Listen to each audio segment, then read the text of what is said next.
낮에는 활동하고 밤에 잘 자는 게 가장 이상적인 수면 패턴이 그렇겠죠. 되겠는데요. 이 생체 패턴이 오작동된다. 그러니까 우리가 거기 맞추지 않으면 피곤한 건 당연하고 네. 또 다른 여러 문제점들이 오잖아요. 네, 맞습니다.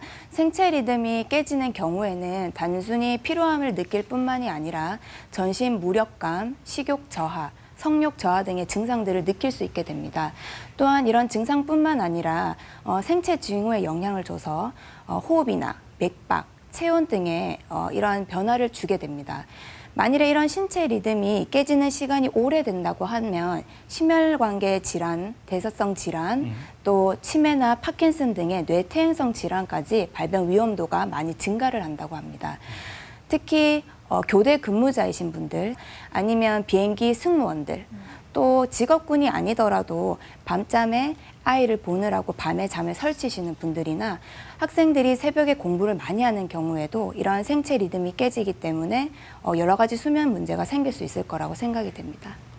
수면 장애 요인은 그야말로 다양하게 있을 것 같습니다. 우리 원장님 같은 경우에는 물론 이비인후과 전문의를 모시긴 했습니다만은 이게 과연 이비인후과에만 국한된 질환은 아닐 것 같거든요. 어떻게 설명할 수 있겠습니까? 네, 맞습니다. 수면의학이라고 하는 학문은 그렇게 오래된 의학은 아니고요. 예.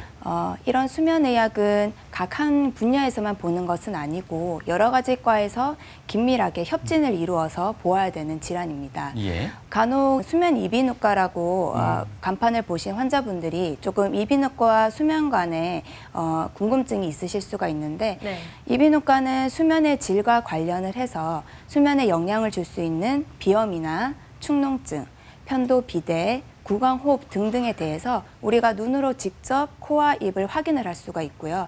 그리고 구조적으로 이상이 있는 경우에는 수술적인 치료도 할 수 있는 중요한 과로 자리 잡고 있습니다. 네. 일단 많은 과에서 도움을 받을 수 있다는 건 그만큼 전반적인 건강 상태가 수면에 영향을 크게 그렇죠. 미친다는 의미인 예. 것 같습니다. 근데 요즘은 또 잠을 많이 자지 않는 분위기도 있는 것 같아요. 잠자는 시간을 좀 사치의 시간처럼 생각하는 맞습니다. 분들도 계시는 것 같은데 예. 이렇게 잠에까지 인색할 필요는 없을 거는 같거든요.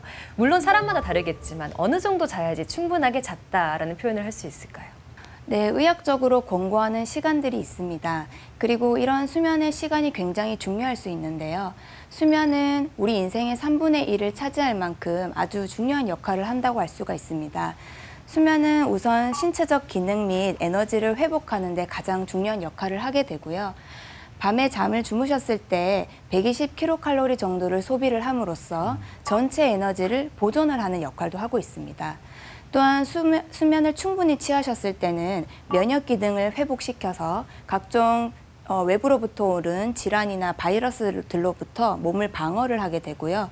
신경세포의 기능을 유지함으로써 집중력을 향상시키고 특히 기억을 저장하는 데 많은 역할을 한다고 합니다. 네. 의학적으로 권고하는 수면 시간이 있습니다. 물론 제가 이게 의학적으로 권고는 하지만 본인의 수면 시간이 제일 중요하고 제일 좋은 시간은 내가 다음 날에 생활을 하였을 때 주간 졸림증이나 피로함을 느끼지 않을 정도의 수면 시간을 적정 시간이라고 생각을 하게 됩니다. 예. 평균적으로 보는 의학적 권고 시간은 정상 성인에서 8시간 정도를 권고를 하고 있고 또한 학령기 전후로는 8시간에서 11시간 정도를 권고하고 있습니다. 현대사회의 직장인들과 학생들을 비교를 해봤을 때는 직장인들과 학생들이 권고하는 수면의 시간에 비해서는 턱없이 부족하다고 생각이 되는데요. 이것 때문에도 많은 수면의 장애들이 생길 걸로 생각이 됩니다. 네.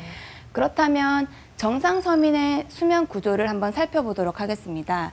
정상 성인은 그래프로 보시면 여러 가지 수면의 단계로 나뉠 수가 있고 수면의 단계들이 모여서 하나의 주기를 이루고 있습니다.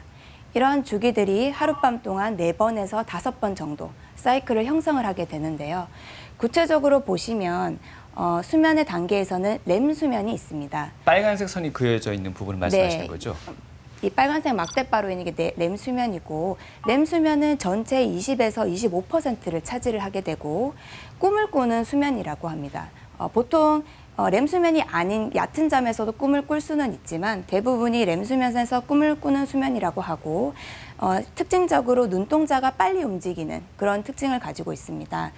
각성 때와 마찬가지로 활발하게 뇌 활동이 이루어지고 하지만 반면에 우리의 몸의 근육의 긴장도가 최저로 떨어지는 시기입니다. 렘 수면이 아닌 비렘 수면을 75에서 80%를 차지하고 있는데 이러한 비렘 수면도 얕은 수면에서 깊은 수면까지 1단계, 2단계, 3단계로 나눠지게 됩니다.